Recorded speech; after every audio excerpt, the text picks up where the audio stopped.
Every little thing you think that you need. Every little thing you think that you need. Every little thing that's just feeding your greed. Oh, I bet that you'd be fine without it. Hello, everybody. Welcome to the Minimalists podcast, where we discuss what it means to live a meaningful life with less. My name is Joshua Fields Milburn, and what you're about to hear is a live version of our podcast, which Ryan and I recorded in our beautiful hometown, Dayton, Ohio. Now, this was a very special event for us because, well, we were able to fill up the same theater, my favorite theater in the world, actually, the Neon Theater in downtown Dayton. It's the same theater that I used to live 2 blocks from, well, until we moved out to Montana, actually. Now, as most of you know, Ryan and I have been taking a bit of a pseudo break from podcasting. Personally, I've been resting a lot and working on my health, which I talked about in episode number 30, which is titled Away. And Ryan has been overseas visiting all of Europe with his partner, Mariah. Thankfully, during this break, we were able to publish semi-regular versions of our podcast, which we recorded on the road during our Minimalism documentary tour this summer. We visited 15 cities during that tour, and including the Dayton podcast you're about to hear, we have published 6 of those live episodes. And this Dayton podcast is likely the last episode we'll publish from that tour because the other 9 cities yielded either poor audio quality, which was our fault, or sometimes there were issues at particular theaters, or some of the other ones just had really similar answers because the questions were identical. And that's great. We're all asking similar questions. And so the problem with that is we're not going to publish duplicate episodes into our stream. Which means that this will be our last podcast episode for about the next month, which makes October the perfect month for you to go back and catch up on these past 35 podcast episodes from the Minimalists podcast. But don't worry, I do have good news for you. Ryan and I, and of course our fearless producer Sean, we will be back next month in November with brand new in-studio podcasts, including timely episodes on gift giving, holiday minimalism, mental focus, and much, much more.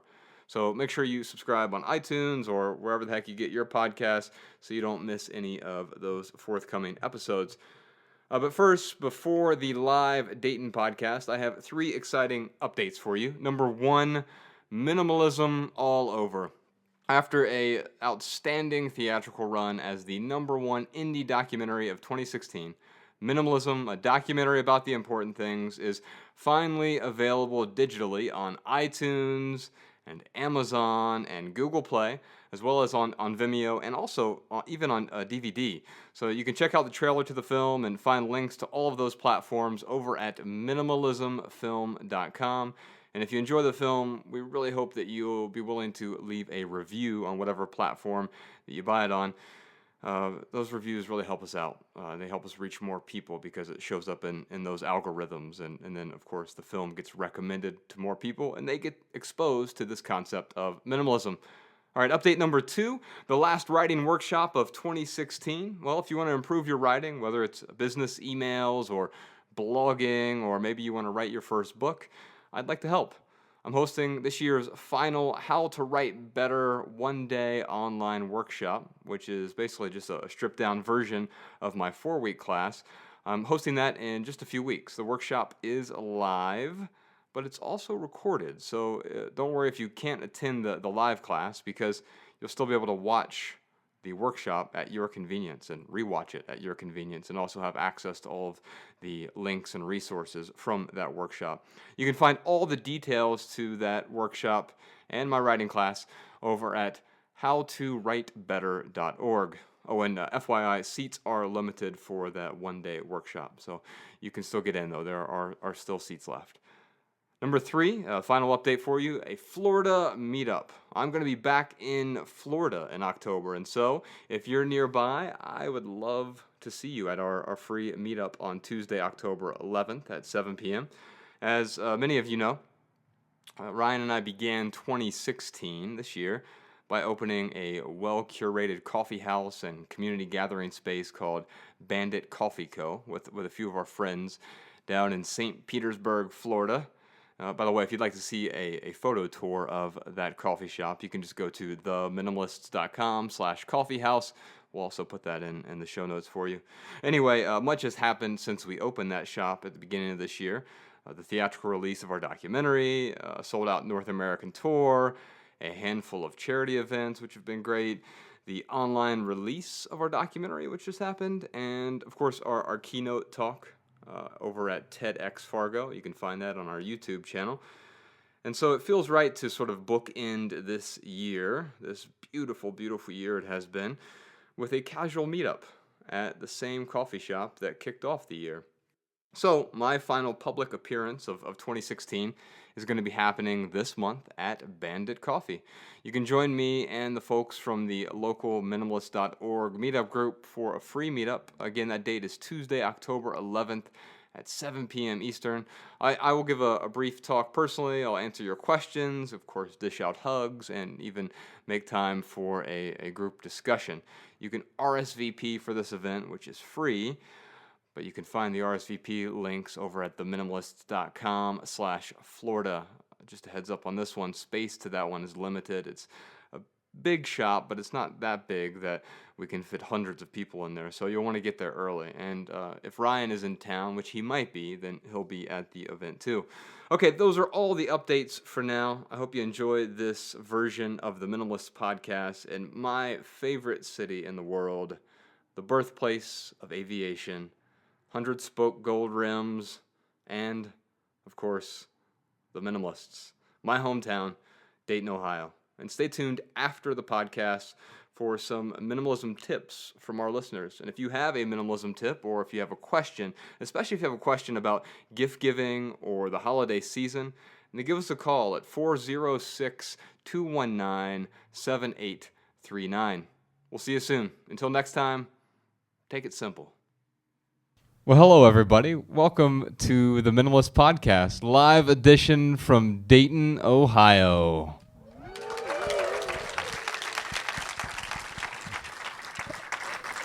My name is Joshua Fields Milburn. And I'm Ryan Nicodemus. And that makes us the Minimalists, and we're here to answer your questions today. We're going to start off, I don't know how much time we have, so we're going to start with 3 questions. The first 3 people who ever want to come up and ask your question on this microphone, we'll be happy to answer them. The good news is my favorite pedagogical technique is if I don't have an answer to your question, I will just I'll answer a different question. So you can ask whatever you want. Just say your name and whatever your question is. Hello, I'm Wayne from Grand Rapids, Michigan. I've been a minimalist for 8 years, traveling the last 5, and with all the infinite options of where to live and where to travel, how do I minimize that and settle down somewhere and focus on that one place? Easy question. It sounds like you're passionate about traveling, though, right? Maybe. Or Okay. maybe I don't know where I want to live. Ah, okay. Yeah. Yeah, Dayton's a great place to live. I lived here the first 31 years of my life, or within the area at least. Yeah, it's really going to be very self-specific for you where you want to live. I could tell you the reason Ryan and I moved out to Montana when we first, so we were living here, and we had been on our first book tour. We went to 33 cities over the course of like a year, and at the very end, we were driving back to Dayton from Vancouver, BC, and we knew we had to drive through this long state called Montana, and we were kind of dreading it because we were just excited to get back home and get back into the routine of what we had established. And you know what? It was the most beautiful place I'd ever been. And like we just knew, like driving through there, hey, we've got to come back out here at least for something. So we decided to move out there for 4 months to write a book called Everything That Remains. And we found ourselves gravitating toward this. So we were living in a cabin on the side of a mountain when we did that, in the middle of Montana winter, which you wake up and it's like negative 28 degrees outside. And chopping firewood when it's that cold is just as fun as it sounds. And we decided to move to Missoula after that because we found ourselves gravitating toward it. And it's kind of like Yellow Springs, but in a bunch of mountains and a little bit bigger. And it was a great community, a lot of culture per capita. And I think ultimately you have to ask yourself, what are my values? And Ryan and I wrote about this in our first book, a book called Minimalism, Live a Meaningful Life. We know it starts with the stuff, getting the stuff out of the way, but that's not the end game. That's simply the first step. And so by getting rid of the excess stuff, it allowed us to identify, well, what's actually important in my life? And the 5 areas that we came up with were health, relationships, passion, growth, contribution. And the place where I live needs to allow me to serve all of those needs. And here's the thing, that will change over time, and having access to certain things will change over time. In fact, I think one of the best places to be a minimalist is often in a bigger city. We don't live in a big city now, especially, but having access to what you value most. And so I think you're going to have to identify, ultimately, what are my values? And can I serve those values in Grand Rapids or in Dayton, Ohio, or in Missoula, Montana, or Los Angeles, and sort of work from there? Yeah, I think the good news is you don't have to choose indefinitely, right? I mean, I would certainly encourage you to explore more. If you haven't found that place that like makes your heart feel that way, like, man, I got to come back to this place, then keep exploring, man. I can tell you, for me, when we started traveling, when we did that tour, like every city we went to, we go to Chicago, and I'm like, oh my God, I want to move to Chicago. And then we go to like Portland, I'm like, oh my God, I want to move to Portland. And then San Francisco, like, oh my God, I want to move to San Francisco. And I felt that way about a lot of places. But coming through Missoula and the way that I just felt how the community was, it just felt like a community that was very rich in culture. And just to give you an idea of how rich it is in culture, I was there when we moved from the cabin in the middle of nowhere to Missoula, and when we were in Missoula for no less than 2 weeks, I had like somehow accidentally landed this like main role in this play just from kind of meeting other people, and I'm like, this is the only stinking city where something like that could happen. Never acted a day in my life, and here I am like leading this play. So that's what made me do it. I'll tell you too, like. The only other place I felt as awesome as that was awesome as Missoula was Maui, and like I never like had the expectation to move there or to spend the rest of my days there. But I do remember how Maui made me feel when I was lucky enough to go there several years ago, and yeah, that's kind of the feeling that I look for, man. That's what really drew me back to Missoula. So I would encourage you to keep looking and commit to something eventually. If you want to settle down, commit. Try it out, and it sounds like you live a life that allows you to kind of be that peripatetic person, and you can absolutely move on if it doesn't work out for you, man. Yeah, and you can always come back too. I could tell you, every time I come back to Dayton, like I want to move back immediately. I had lunch at Thai 9 today. I had coffee over at Press. I used to live 2 blocks from this theater. And it's one of my favorite theaters, if not my favorite theater in the country. And I used to always come here and watch matinees and stuff. It's a great community here. And so I think that's a nice thing. You make a decision. It's not a permanent decision. You do want to commit to it. You want to find a community and embed yourself in that. But you can also move on. You can also graduate onto something else. And it's not like I got divorced from Dayton. I just graduated from it. And you can always go back at some point. All right, thanks, guys. I traveled to get here, and my buddy and I couldn't find an Airbnb, so if anyone wants to host us, that'd be great. Thanks. I bet you'll find someone out there. Thanks, brother. Howdy. Hi, my name is Emmanuel. I'm from Dayton, and I would like to congratulate you on the beautiful film that you guys produced. The question I have you guys considered educating the younger people? Yeah, it's funny you mentioned that. In DC, there was this like little 8-year-old girl who went up to Sean afterwards, and she's like, "Can you please ask Ryan to write a children's book on minimalism?"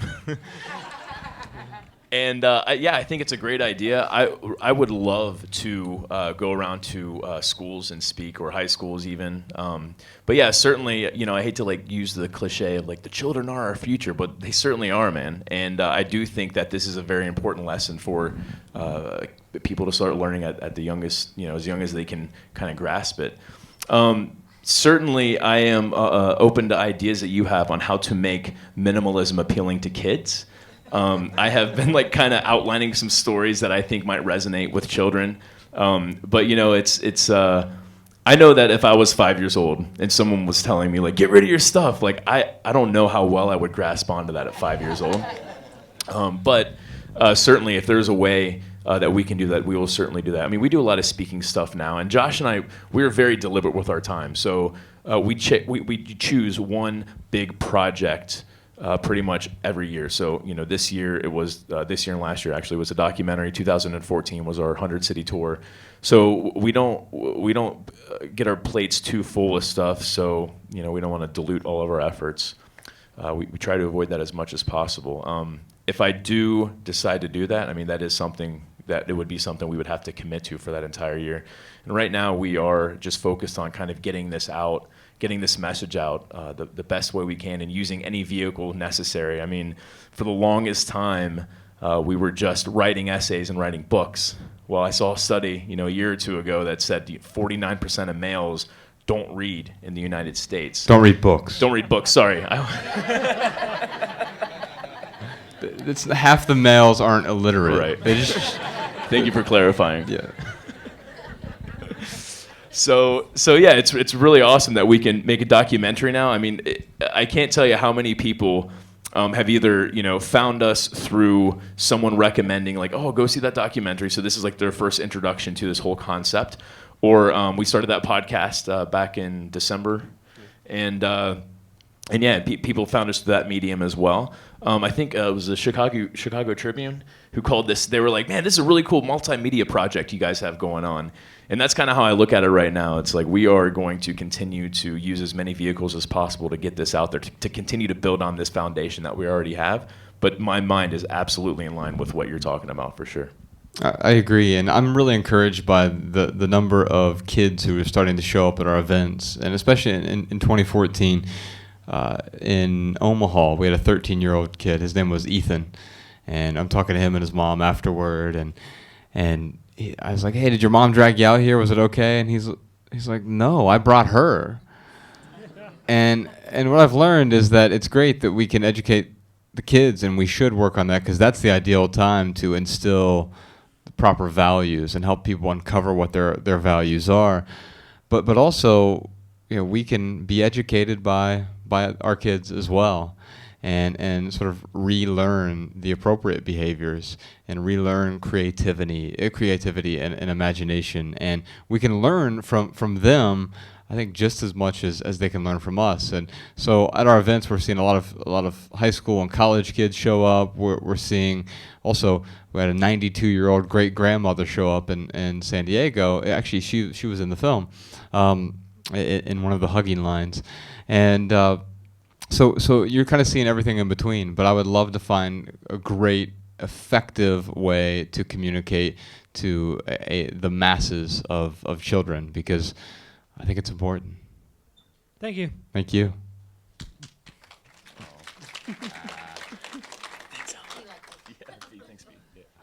Hey there. Hi, guys. You guys know who I am, Travis Everly. Yes, this is one of our former coworkers. He's like one of the few people who, like, you know, stuck around and supported us. There's quite a few of them, I should say. But yeah, so thanks for sticking through this with us, man. Absolutely. So I've seen your journey over the last 8 to 10 years, from, you know, the corporate tower to you guys growing this thing organically.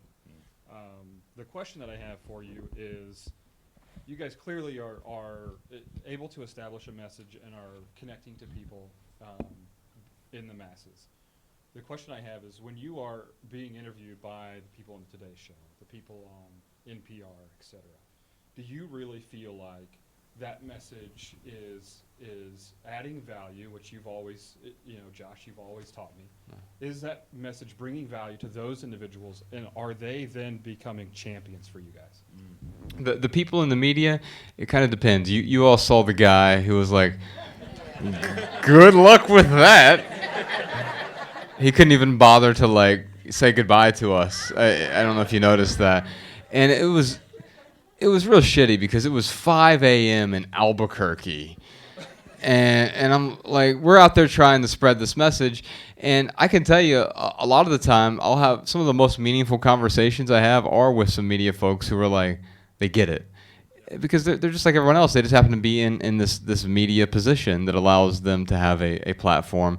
But they also get it. But there are other people who don't. And that was the big thing for us, is we weren't out there trying to convert anyone, especially these media people. Yeah, we all want to be liked. I want people to like me for sure. But it's not the reason that I do this. It's just like happiness isn't the reason I do this. It's to live a more meaningful life. And part of that is contributing beyond myself. And so those media outlets, they're just a platform to communicate a message, and if they can also be messengers, it's even better. And I find it depends on the outlet. Like, there are some NPR stations who have replayed the interviews we've done with them, 12 times, and that's really nice. There are other times we go on and everyone's polite and we move on, and hopefully it got out to some people. But I think it really depends on the individual. Yeah, I would, regardless whether or not, the people interviewing us are buying into it or not, I'd really appreciate the fact that we have the opportunity to kind of spread this in a public way, and that stations are at least open to having us on there. Because when we first started, getting these interviews, I was really shocked, like, wow, like they're going to be like, all right, here's Josh and Ryan, the Minimalists, after this commercial break. Like, it kind of, there's kind of a weird juxtaposition going on there. But the fact that they're even willing to have us on there and start this conversation, it certainly opens the people who are interviewing, opens their hearts, and then the callers that we have who are getting introduced to this, it's certainly opening their hearts as well. So yeah, I mean, and we'll continue to do it as much as we can. It's not like we don't have our critics. I remember the Globe and Mail, which is like Canada's version of the Wall Street Journal, basically. The Globe and Mail, I got an email about this piece, and it was an opinion piece, and within the first paragraph, it said, "Well, I just read a book by two guys who left their wives and moved into a cabin together after getting rid of all of their stuff," and they just totally didn't get it, and I think what I've learned a lot about a lot of that criticism. Especially the criticism that isn't valid. I'm happy to take valid criticism. I mean, the Chicago Tribune just did a review of the film, and it had some criticism in there that, while I don't necessarily agree with it, I think it articulated well, and I'm willing to at least consider it. But most of the time that we judge others, it's just a mirror that reflects the insecurities of the person who's doing the judging. And so if I'm saying, man, that jacket sure looks bad on you, Travis. Really what No, I mean, what I'm really saying is what my personal preferences are and what my own insecurities are. And I'm projecting that onto someone else. And I think that ends up being what most criticism is. Also, we've developed into a culture of outrage. We love to be outraged now at anything, and I just don't pay attention to that anymore. I don't let that get me down, because I feel like we're doing something important, and if you're going to criticize it, that's fine. I mean, the opposite of that would be us not do anything at all, and that's how we can not be criticized. And so, yeah, I'm happy that when we do get the platforms to communicate a message we really believe in. But, yeah, I'm not trying to convert anyone there. All right, thank you guys. Thanks for coming out, brother. Appreciate it. I love how he talked about how from when he remembers you in the corporate world teaching, adding value. Yeah. Like, that's one thing that had transferred over from the corporate world. It was like we'd be in our meetings and Josh would be like, all right, how are you guys adding value to your customers? And yeah, it's great how some of that stuff definitely transfers over. Well, I think that's important, because it's not like there was anything inherently wrong with working in the corporate world. It's just where I was no longer aligned with my values and my beliefs, my interests, my desires, the person I wanted to be, and so I had to let go of that to move on to find the person I wanted to be. It's not that I wasn't focused on what was important. I got to a point where I didn't know what was important in my life. And so I had to start asking tougher questions. And for me, it started with the stuff. Do these things add value to my life? And the truth is, some of those things did add immense value to my life. But the vast majority of it, the things I'd worked so hard to accumulate over all of my 20s, most of those things didn't matter at all. And so I stored them away in boxes and bins and had a very organized life. But really, I was just a well-organized hoarder. And so, the average American household has 300,000 items in it. 300,000, right? And I certainly had that. And I did a good job of hiding it with my boxes and bins and everything else. But the truth is that those things got in the way. The pursuit of things got in the way of the pursuit of meaning in my life. And I had to change that. And so by letting go, I made room for my health. I made room for the people closest to me. I made room for what was meaningful. So before we close it out tonight, we'll be out there afterward. We'll set up we just have a hugging line. We also have some books out there. If you do pick one up, we ask that you minimize it afterward. But if you don't have any money with you today, or you didn't bring your wallet or whatever, don't worry. You can pick up a book on us. We definitely want you to have one. But yeah, just let someone else get value from it after you've read it. The experience is meaningful, not the artifact itself. And we'll be out there. Make sure you grab a hug as well. I want to say thanks to a few people. First off, Jonathan and his whole team here at the Neon. Like I said, my favorite theater in the country. I just want to say thank you to them. They are awesome.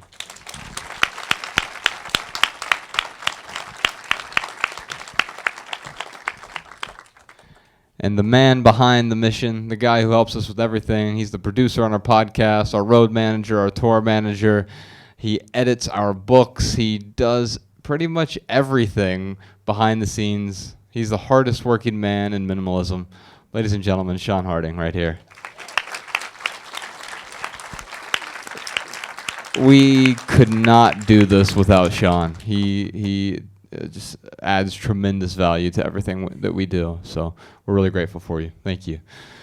I also so we're on the road for 1 month this year. We learned our lesson doing the 100 city tour, right? We're not going to do that again. But we donated a year of our lives and learned a lot from that. And so we're on the road for 12 and a half cities this month, and it's really expensive to go out and travel, even though we do it as cheaply as possible with Airbnbs and stuff like that. But we had started that blog 6 years ago, and we couldn't even spell blog at the time. And we have a great hosting company, a place called Bluehost that hosts our site. But we also reached out to them and asked them if they'd be willing to help us financially on the tour, and they said yes. And they didn't want anything from it, but I just wanted to say thanks to them. So they're helping pay for some of our travels during this tour, and I want to give them a round of applause. Thank you so much.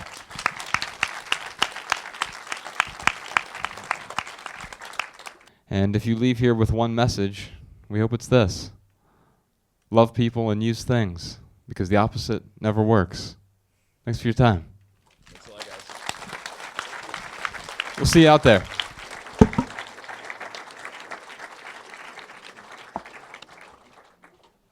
Hey, Josh and Ryan. My name's Kevin. I'm from Orlando, Florida. Just really wanted to leave a tip, more of a tip on top of another tip that I heard on one of your podcasts. I'm a runner, so I do countless half marathons. I've done one marathon and numerous 5Ks. And at each one of these races, they always give you, most of the time, you get a medal, and you also get a T-shirt for that race. So after doing so many of these races and runs, shirts just pile on top of a pile of shirts. And as I've taken on this minimalist lifestyle, I took my closet and I counted all my hangers. I had 123 hangers at one point. So now I'm only down to 30 hangers.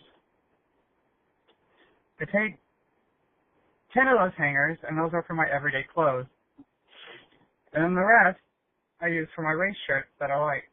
And then when I go to another race and I pick up another shirt, that means one of those shirts that is on one of those hangers, if I want to keep this new shirt, has to go.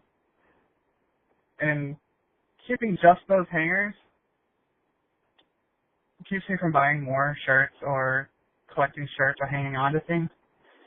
And then another tip that I also do is I turn my hanger the opposite direction, and within 30 days, if that hanger hasn't been flipped back around, then that shirt's got to go. Obviously, I haven't needed it in the last 30 days, so why do I need to keep it? Hey, this is Erica Ormanovich in Houston, Texas. I'm new to minimalism, and I had an experience yesterday that I thought could bring value to other families. I was at lunch with a friend and our two young daughters when two moms walked up with their daughters offering the prizes they won in the crane machine to our kids.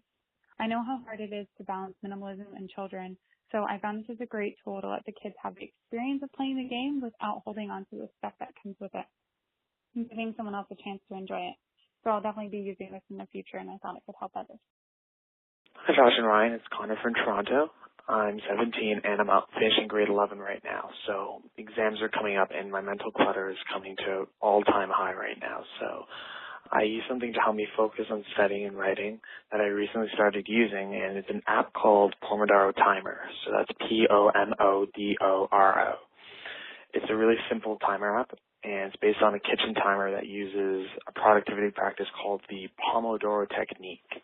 It's a time management method that's used to break down work into intervals, traditionally 25 minutes of concentrated work separated by short 5-minute breaks. So after a number of cycles, you reward yourself with a long break that's usually 15 minutes. And on the app, you can adjust the duration of the work sessions and breaks. You can set daily targets, and you can even catalog your progress over time. So I found that over time, I've been working more productively and getting more out of my study sessions. And I hope you can find value in that too. Thanks.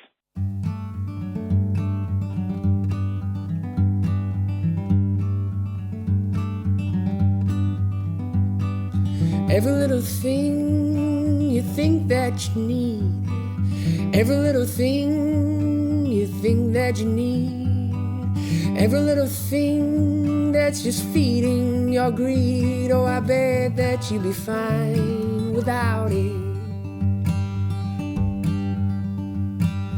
Every little thing that you gotta have, every little thing that you gotta have, you gotta reach for, and you gotta grab. Oh, I bet that you'd be fine without it. So tear your eyes away, or tear